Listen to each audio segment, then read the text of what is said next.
नमस्कार फ्रेंड्स, गृहस्वामिनीच्या या सदरामध्ये मी मधुरा पराब आपलं पुन्हा एकदा स्वागत करते. फ्रेंड्स, आज मी आपल्याला बांगडा फिश फ्राय कशी करतात ते दाखवणार आहे. त्याकरिता हे मी स्वच्छ धुवून घेतलेले बांगडे घेतलेले आहेत.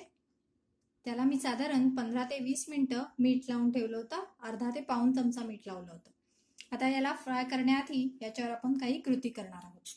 तो म्हणजे हा कोकम रस आपण त्याला लावून ठेवणार आहोत. साधारण 2 ते 2.5 मोठे चमचे आपण त्याला कोकम रस लावणार आहोत. या बांगड्यांना आपण मधून अशा काप देऊन घेतलेले आहेत, जेणेकरून आपण त्याच्यामध्ये जो मसाला लावणार आहोत तो पूर्णपणे आतमध्ये व्यवस्थित उतरेल.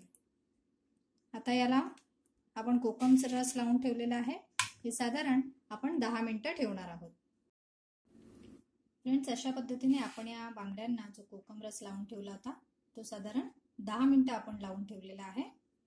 आता आपण याला आलं, लसूण आणि कोथिंबीर याची पेस्ट लावणार आहोत.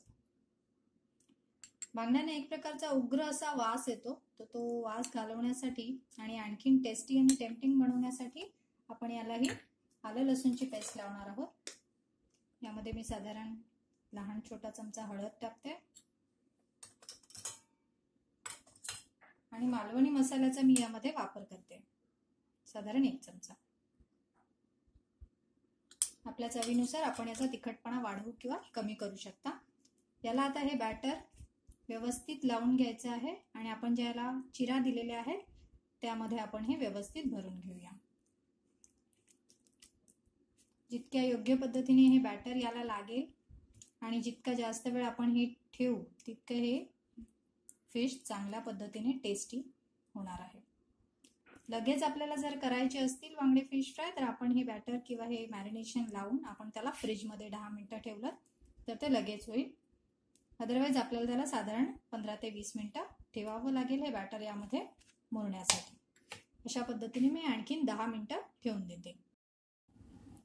फ्रेंड्स, हे आपण बांगडे आता जे मॅरिनेशनसाठी ठेवलेले आहे त्याला 10 मिनिटं पूर्ण होत आलेली आहे. त्याचबरोबर आता आपण बाजूला याला जी आपल्याला पेस्ट लावायची आहे ती तयार करून घेऊया. साधारण आपल्याला 1 ते 1.5 मोठा चमचा रवा घेतलेला आहे आपण इथे. त्यानंतर 2 मोठे चमचे तांदळाचं पीठ घेतलेलं आहे. तांदळाच्या पिठाचं प्रमाण आणि रव्याचं प्रमाण हे 2:1 असावं. तर यामध्ये आणि हे बॅटर आपल्याला जास्त प्रमाणात तयार करून ठेवता येईल, जेणेकरून आपण पुढच्या वेळी वापरताना कोणत्याही प्रकारची फिश आपल्याला फ्राय करायची असेल तर आपल्याला हे बॅटर तयार करून फ्रीजमध्ये ठेवता येतं, जेणेकरून आपल्याला लगेच ते वापरता येऊ शकतं. आता यामध्ये मी मिठाचा वापर करते चवीप्रमाणे. थोड्या प्रमाणात मीठ टाकूया, कारण आपण बांगड्यांना सुद्धा मीठ लावून ठेवलेलं होतं. यामध्ये आपल्याला लाल तिखट टाकते मी. त्यानंतर यामध्ये हळदीचा वापर करते. आता हे मिश्रण एकजीव करून घेऊया.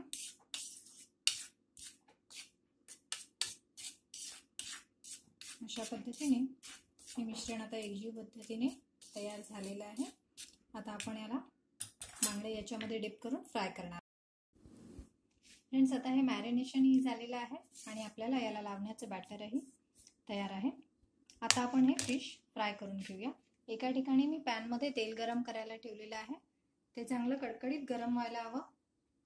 त्याच्यानंतर आता या ठिकाणी मी हे बॅटरमध्ये योग्य डिप झालेले बांगडे घेऊन या बॅटरमध्ये टाकते. दोन्ही बाजूला व्यवस्थित हे बॅटर लागलं गेलं पाहिजे.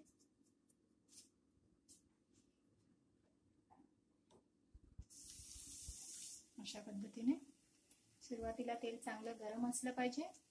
त्यानंतर आपण एकदा जेव्हा त्याला पलटणार आहोत त्याच्यानंतर गॅस कमी करणार आहोत.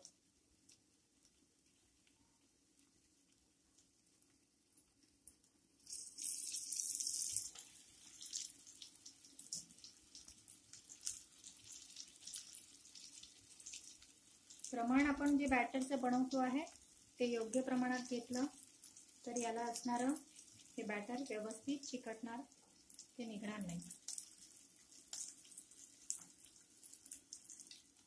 अशा पद्धतीने आपण त्याला सर्व बाजूनी लावून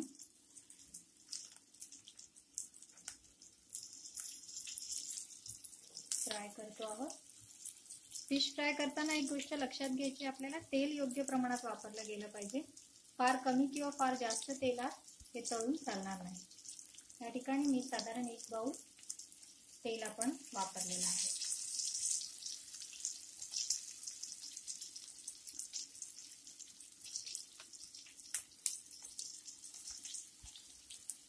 त्याला एक बाजू पूर्णपणे आपण फ्राय व्हायला देऊया, त्याच्यानंतर आपण याला पलटणार आहोत. आता हे फिश आपण दोन्ही बाजूला चेक करून घ्यायचे आहे. त्याला ते बॅटरही व्यवस्थित लागलेलं आहे आणि ती बऱ्यापैकी शिजलेली आहे. पण आता आपल्याला याला थोडासा काळसर असा रंग येईपर्यंत मंद आचेवर फ्राय करून घ्यायचे आहे.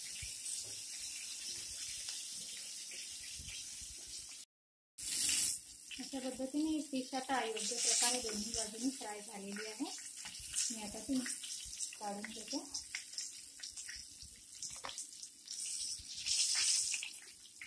साधारण मंद आणि मोठ्या आचेवर फ्राय करताना आपल्याला याला 20 मिनिटं लागतील फ्राय करण्यासाठी. मी आता याला सर्व करून घेते. अशा पद्धतीने बांगडा फिश फ्राय ही रेसिपी तयार आहे. आपण सर्वांनी नक्की करून पहा आणि हा व्हिडिओ पाहून झाल्यानंतर माझं चॅनल सबस्क्राईब करायला विसरू नका. थँक्यू.